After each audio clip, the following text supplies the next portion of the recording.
Namaste and Swagatam to this course on Introduction to Basic Spoken Sanskrit. Today we are going to look at lecture number 6, which is an introduction to the sixth case or the genitive case in the Sanskrit language. The objective of today's sessions are the following: to learn the forms of the word endings for the genitive or the sixth case for the three genders, masculine, feminine and neuter. And these are the simple word endings that we will look at. And secondly, to understand the different contexts in which this particular case is used.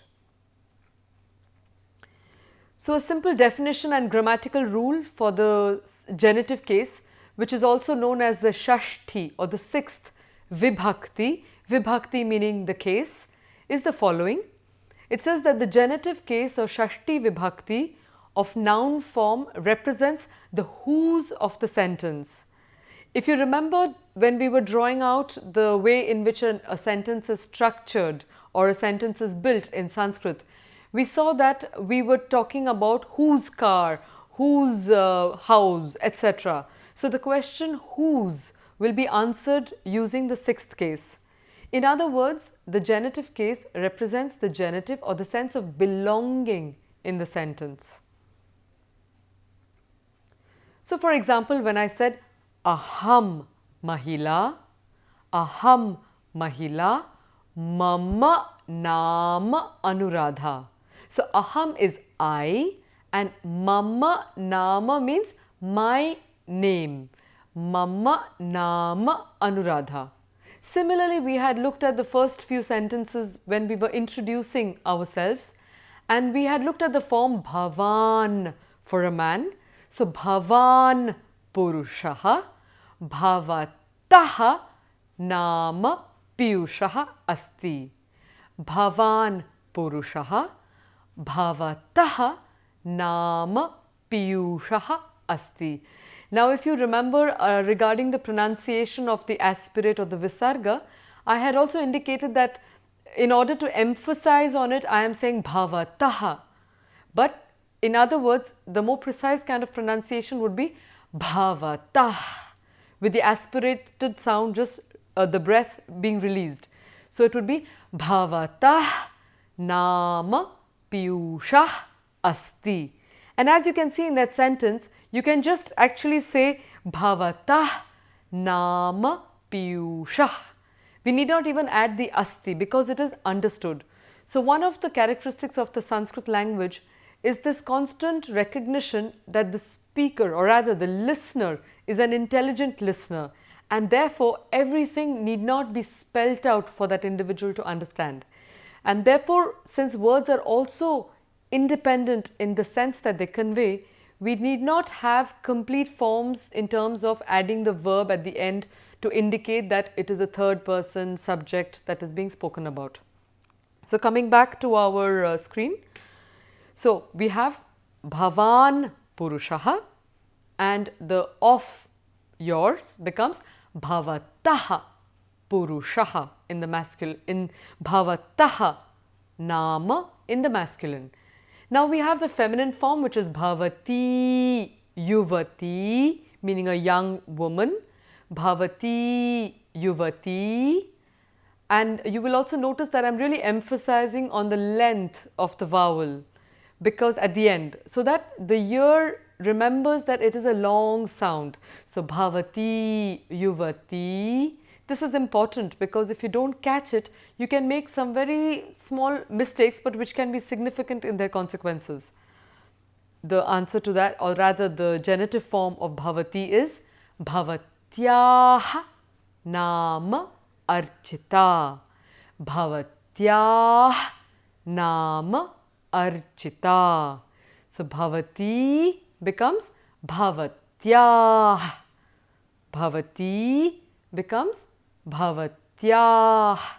I really recommend that as you watch these videos, you practice speaking as often as you can. Repeat after me, repeat along with me. The more you are able to taste the sounds of this language, the more you are able to hear the logic of this, the grammar of this language, the easier will you acquire a proficiency in Sanskrit. And when we come to the informal you or the second person, be it the masculine or the feminine, we've seen that it is tvam chhatraha if it's masculine, and tvam chhatra, and the verb, because it is the second person, becomes asi. So tvam chhatraha asi or tvam chhatra asi. The genitive of the second informal tvam is tava nama prithvi asti. Now you would notice that the verb becomes asti. Now why is the verb asti, which is indicating a third person in this case? That is because we are saying what is the name is. The name is a third person. Okay, it's not you are like tvam asi.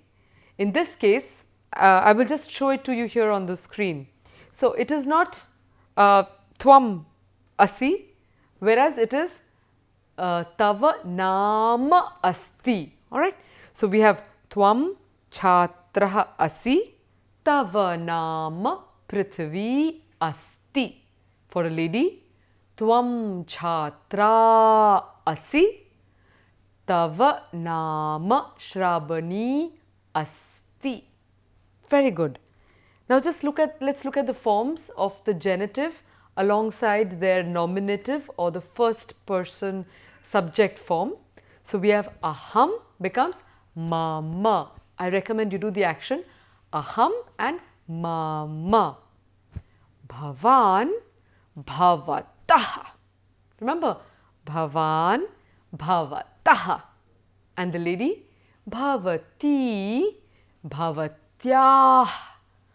Bhavati bhavatyah. Tvam tava. Tvam tava. Moving on, we look at the third person cases for the masculine and the neuter. So here we have the word sah kridakah, meaning he is a player. So sah kridakah tasya nama sachinah asti, which can be omitted. So tasya nama sachinah. You would notice that I am doing this kind of an action. So what I have discovered in the course of my teaching is that since we are teaching the body itself the language, there are certain symbols that we can teach it, or certain jests, certain mudras that we can connect with certain case endings, and then it helps the mind to recollect that particular form easier. Okay, so we have sah kridakah, sah kridakah tasya nama sachinah, and the question kasya nama sachinah, and the answer tasya nama sachinah. Similarly, if the person is next to us, we would say eshah gayakah, eshah gayakah, etasya nama rahman, etasya nama rahman. Kasya nama rahman, etasya nama rahman.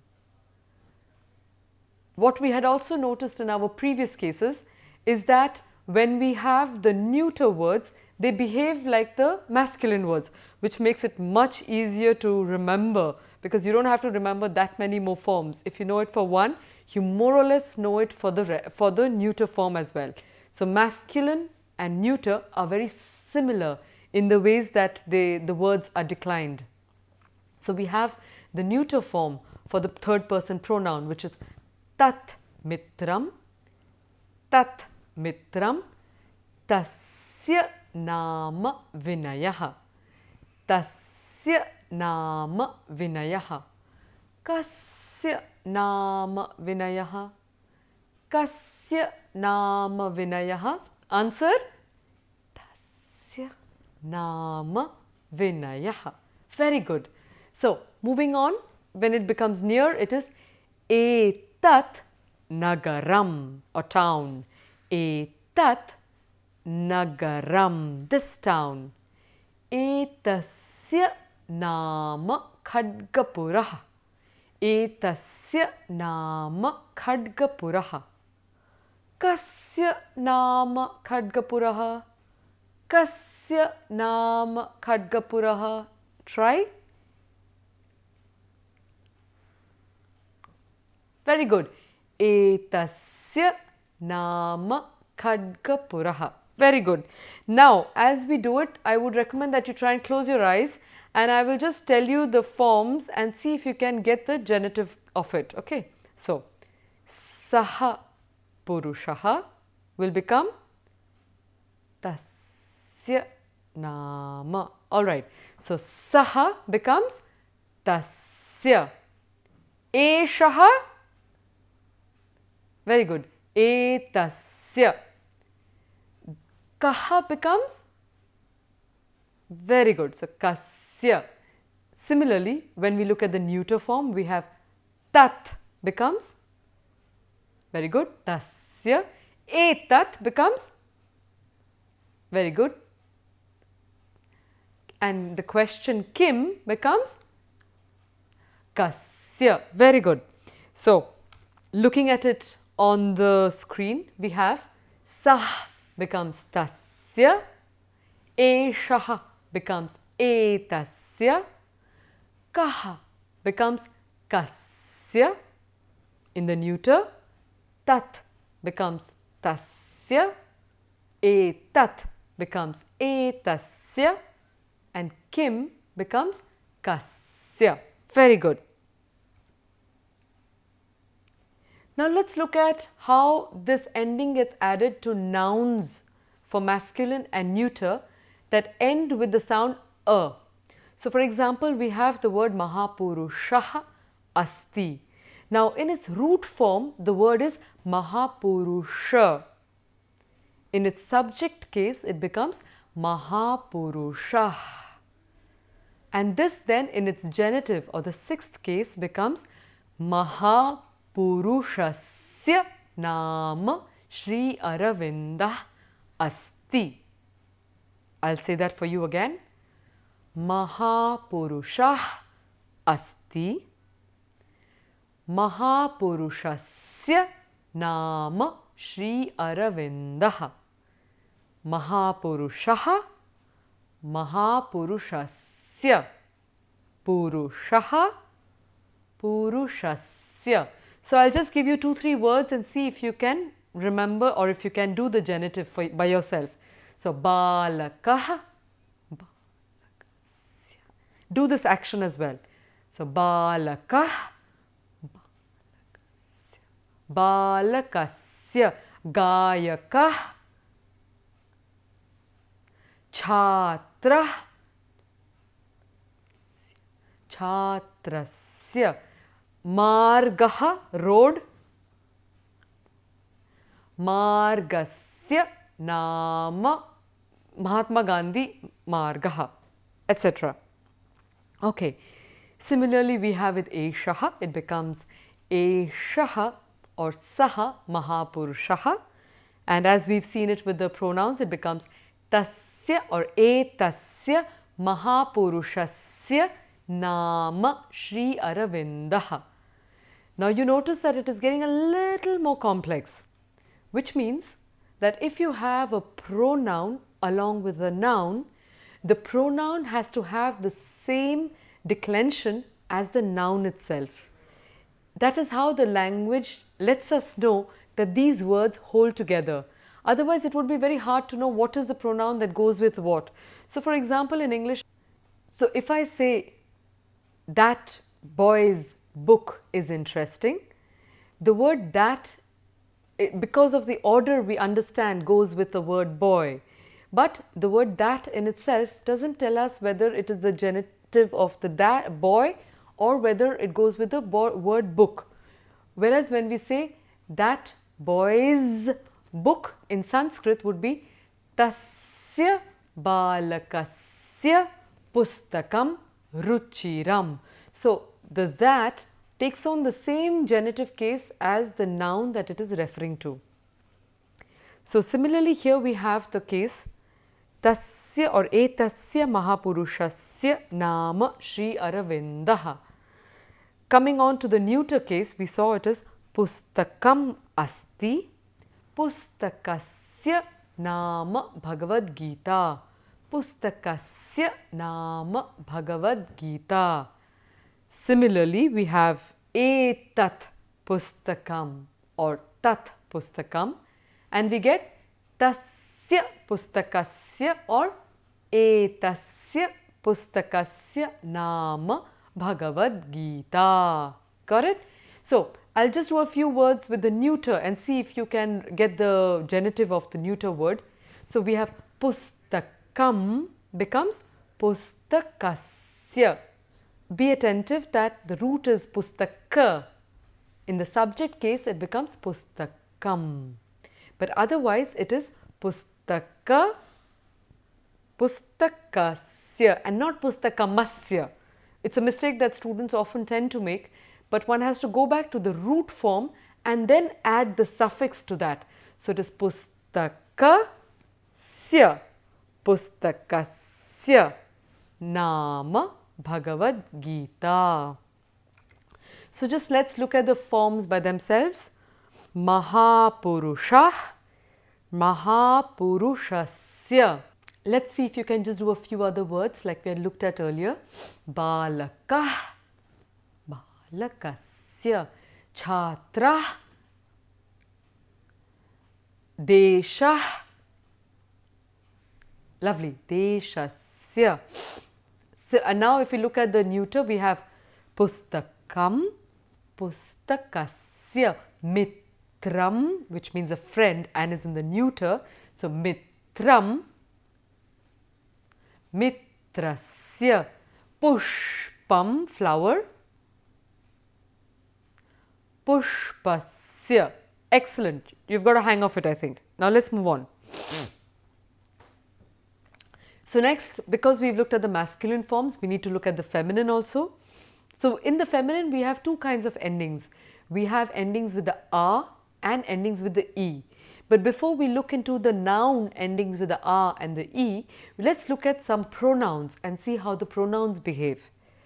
So, we have Sa Gaika, Tasyaha Nam Lata, Tasyaha Nam Lata, Kasyah Nam Lata, Kasyah Nam Lata. Tell me. Tasyah Nam Lata. Very good. So, we see that when the lady is far away, then it becomes Tasyah, in contrast to the Tasya for the masculine and the neuter. And then we have the word ending with an E, but that does not really change the pronoun because we still have Sa Devi and the pronoun becomes Tasyaha Nama Saraswati. Kasyaha Nama Saraswati, Tasyaha Nama Saraswati. Very good. And if it's near, it would be Esha Adhyapika, Esha Adhyapika, Etasyah Nama Jinya, Etasyah Nama Jinya, Kasyah Nama Jinya, Kasyah Nama Jinya, Etasyah Nama Jinya. Very good. And just looking at the forms of the words themselves, Sa becomes Tasyaha, Esha becomes Etasyaha, Ka becomes Kasyaha. I really recommend that you open your mouth nice and wide like Kasyah. Besides the fact that the sound will be much clearer, this opening of the jaw with the is a very good relaxation for the jaw muscles, and which is in turn very good for de-stressing of the body. Both these aspects of the long with an open mouth, as well as the visarga that follows, Kasyah. They're actually very de-stressing for the body and very good when one practices it. Coming to the words ending now with the A and the E, we have the word Gayika Asti and it becomes Gayika Yah Nama Lata Asti. Gayika Yah Nama Lata. Kasyah Nama Lata. Gayikayah Nama Lata. Very good. Moving on to the next one, which is along with the pronoun that we saw in the case of the masculine and neuter. So, Sa Gaika, Esha Gaika, Tasyah Gaikayah Nama Lata, or Etasyah Gaikayah Nama Lata.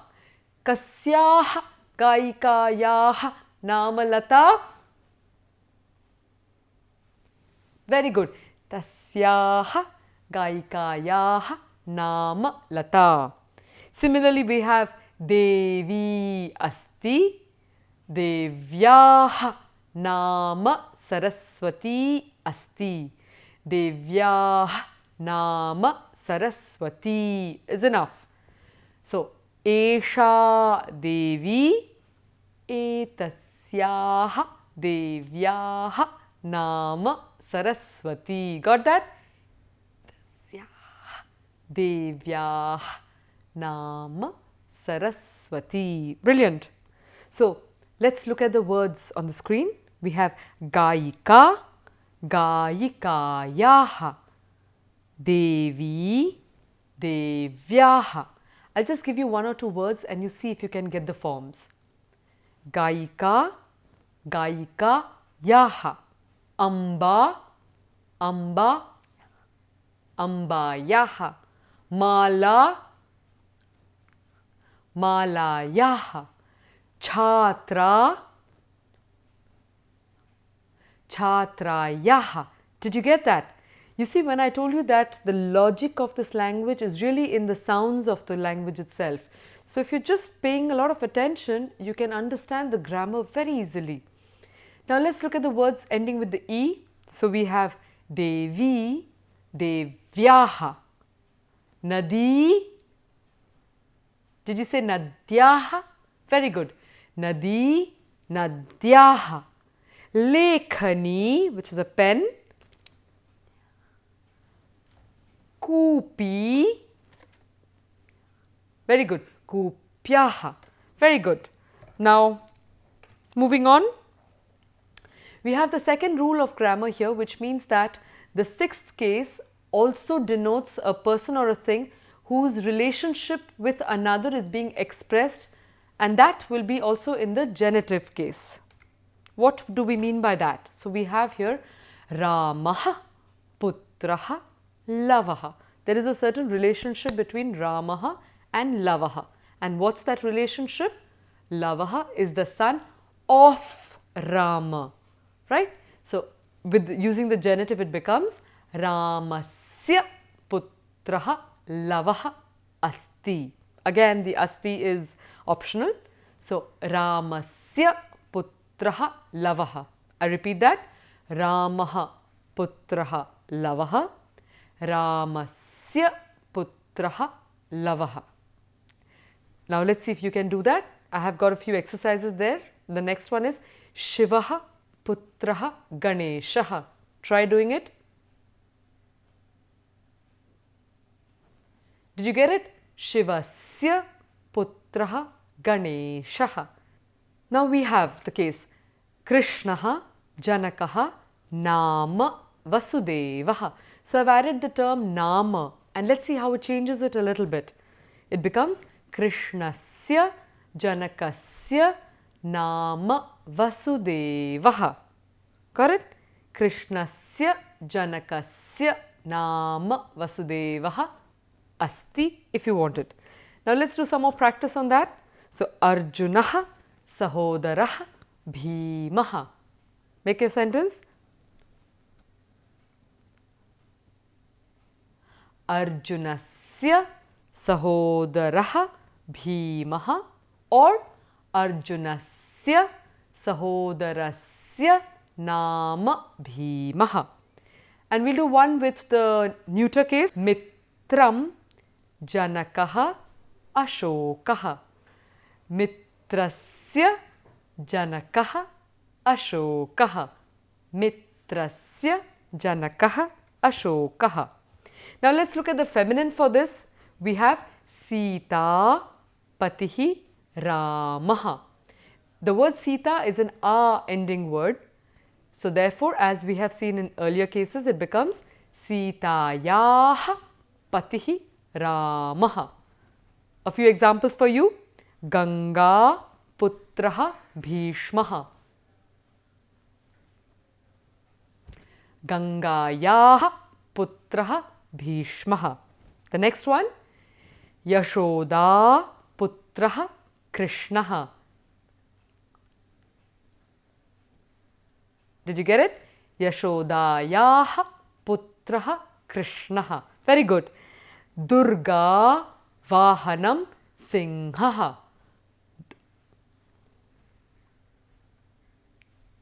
Let's look at it. Durgayaha vahanam Simhaha or Singhaha. Now let's look at the words ending with E and see how they behave. Parvati patihi Shivaha. Parvatyaha patihi Shivaha. Parvatyaha patihi Shivaha. The next one, Saraswati vadyam veena. Did you get it? Saraswatyaha vadyam veena. The next one, referring to yourself there, it becomes Mamma sahodari putraha parthaha.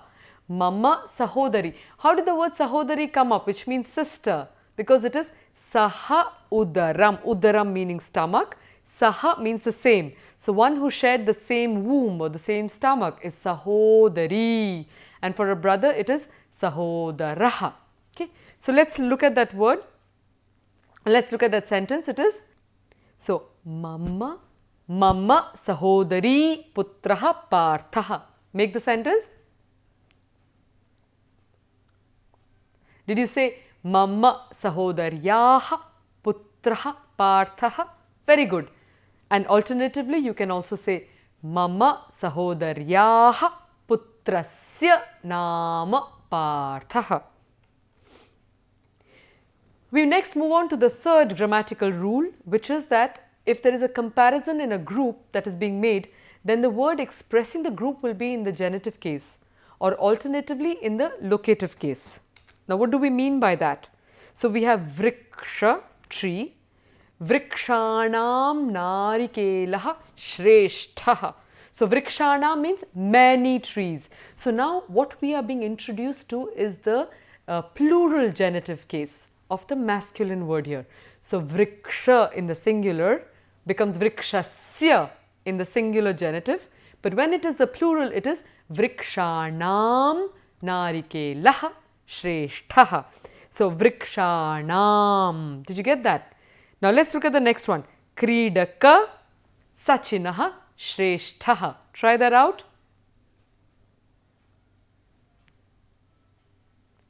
Did you say Kridakanam sachinaha shreshtaha? Very good. That's the right one. Let's look at the neuter word phala. In its singular genitive, it would have been phalasya. But in the plural, it becomes phalanam. So we have phalanam swadishtam amraphalam, which means of the many fruits, the mango fruit is the tastiest. Okay. Now, let's look at the feminine. The good news here for the plural case, for the genitive, is that there is no difference between the masculine and the feminine or the neuter. All of them behave in the same way. And therefore, very logically, what do you think Gaika would become in the plural genitive? It would be? Very good.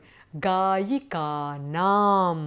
And therefore, the sentence would be Gayikanam Lata Shrestha. So Lata Mangeshkar is the top singer among the singers, female singers. The next one it would be the same. So Nadi, plural genitive would be Nadinam. Vishala or broad is Ganga. Nadinam Vishala Ganga. Very good. Coming to the one of the closing rules here, we have the fourth grammatical rule is that if you use the word tula or upama expressing a comparison, then the word expressing the person or thing which is being compared will be in the genitive case. So like we have Arjunasya tula or tulyaha dhanurdharaha nasti. There is no warrior equivalent to Arjuna.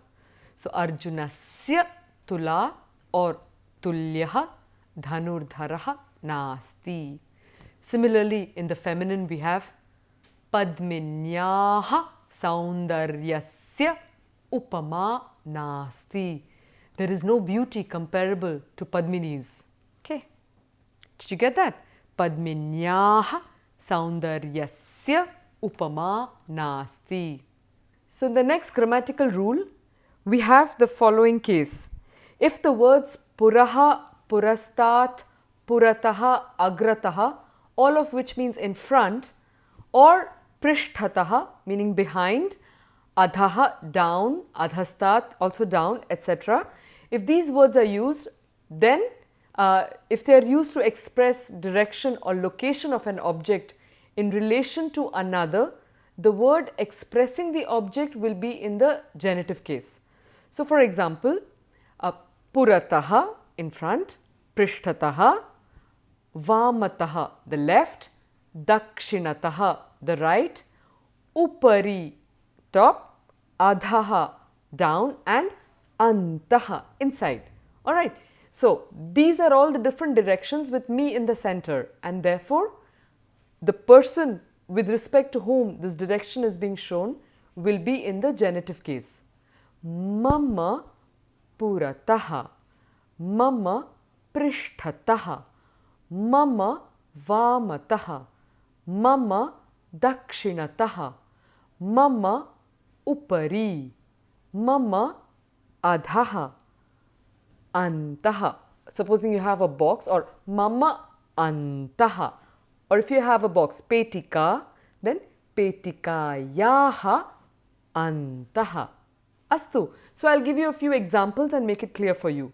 So mama purataha chhatraha or chhatra meaning student asti. Mama prishtataha neelavastram asti. Neela meaning blue and vastram cloth. Mama prishtataha neelavastram asti. Mama vamataha koopi asti. Mama vamataha koopi asti. Mama dakshinataha shodhachatraha asti. Mama dakshinataha shodhachatraha or research scholar asti. Dhanyawad. Mama upari chhadaha asti. The ceiling. Mama upari chhadaha asti. Mama adhaha bhumi asti. The earth. Mama adhaha bhumi asti. Is that clear? Alright. So now let's do that. What I would recommend is that you try and make a few sentences trying to describe what is around you. And so you would say, for example, mama purataha. If you have a chair in front, asandaha asti. Okay, so just see if you can make a few sentences. So next what I will do is to try and show you how we can see what we have just heard. So we have purataha, puraha, purataha, purastat, agrataha in front. So mama purataha mitram asti. Prishtataha meaning behind. Mama prishtataha neelavastram asti. Mama vamataha koopi asti. Mama dakshinataha shodhachatraha asti. Okay, we look at the next one now. So, Mama upari chhadaha asti. Mama adhaha or adhastat bhumihi asti. And antaha meaning inside. So, petika or box. Petika yaha antaha bhojanam asti. Uttamam. So, I hope you've got an idea of the usage of the sixth case when you're saying, talking about the directions around you. Alright, so next we will look at a subhashita or a verse that describes this or that uses this sixth case in it. Now, hastaha becomes hastasya. So, what is the ornament of the hand according to you? Hastasya bhushanam kim asti. What is the ornament? Any guesses? Okay, I'll tell you. Hastasya bhushanam danam. To give is the ornament of the hand. Of the throat, kantaha kanthasya. Of the throat, what do you think is the instrument or the ornament? So, kanthasya bhushanam. Mala, no. Satyam, truth. Satyam kanthasya bhushanam. Shrotram, the hearing. So, shrotrasya bhushanam kim? Shrotrasya bhushanam shastram. Knowledge. And finally, if you have all these ornaments, what is the need for any other ornament? Okay, so now let's look at the Subhashita where this is talked about. So it says, Hastasya bhushanam danam satyam kanthasya bhushanam shrotrasya bhushanam shastram bhushanahi, which means with ornaments. Kim prayojanam, what is the need then? So I'll read the translation out for you. The ornament of the hand is generosity. Truth is the ornament of the throat. The ornament of the ear is knowledge. What then is the need of other ornaments? Okay, so now I'll say it out to you and you repeat after me. Hastasya bhushanam danam satyam kanthasya bhushanam shrotrasya bhushanam shastram bhushanai kim prayojanam. Great. So we'll do it once together. Do it with the actions I suggest because then it's easier to learn the verse. Hastasya bhushanam danam satyam kanthasya bhushanam shrotrasya bhushanam shastram bhushanai kim prayojanam. You enjoyed that? Alright. So now I propose that we do a small conversation. I'll have Piyush over and I'll demonstrate a small conversation for you so that you get more familiar with the application of the sixth case. Namo Namaha. Namo Namaha. Sarvam Kushalam Kim? Sarvam Kusalam. Okay, so when you ask someone the question Sarvam Kushalam Kim, is everything fine? You can also say Bhavataha, with of you. Bhavataha Sarvam Kushalam Kim. So Bhavataha Sarvam Kushalam Kim. Mama Sarvam Kusalam Asti. Uttamam. Bhavataha Nama Kim. Mama Nama Pijusakanti Palaha. Uttamam. Bhavataha Janakasya नाम किम्? मम जनकस्य नाम अष्टमपालः। उत्तमं। भवतः अम्बायाः नाम किम्? मम अम्बायाः नाम विद्युत्पालः। उत्तमं। भवतः सहोदरी अस्ति किम्? आम्, मम सहोदरी अस्ति। तस्याः नाम किम्? तस्याः नाम Madhumita रायः। Uttamam. Now I can also say this. When I said tasyaha, I was asking what is her name. But I can also say sahodaryaha naam kim, which means what is the name of your sister. Not her name, but your sister.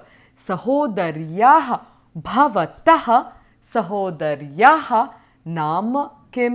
मम सहोदर्याः नाम मधुमिता रायः। उत्तमं। भवतः प्रिय क्रीडा game का अस्ति? मम प्रिय क्रीडा क्रिकेट अस्ति। उत्तमं। भवतः प्रिय क्रीडकस्य नाम किम्? मम प्रिय क्रीडकस्य नाम सचिनः। उत्तमम्। अस्तु, धन्यवादः। धन्यवादः। शुभम् अस्तु। शुभमस्तु। So we've just looked at some cases of the application of the genitive, and now I'd like to conclude with this particular quotation, and the quotation is on Sanskrit as a symbol of national unity, and it is by our former president K.R. Narayanan, and he says this. He says, Sanskrit is thus for India the symbol and substance of its national unity and as a connecting bond with Asia and the world. To study Sanskrit and disseminate Sanskrit among the people would not only be a tribute to Kalidasa, but a way of preparing ourselves for the future. Think about it and study this subject with awareness of what is the potential it holds in terms of connecting us with the nation and with the world.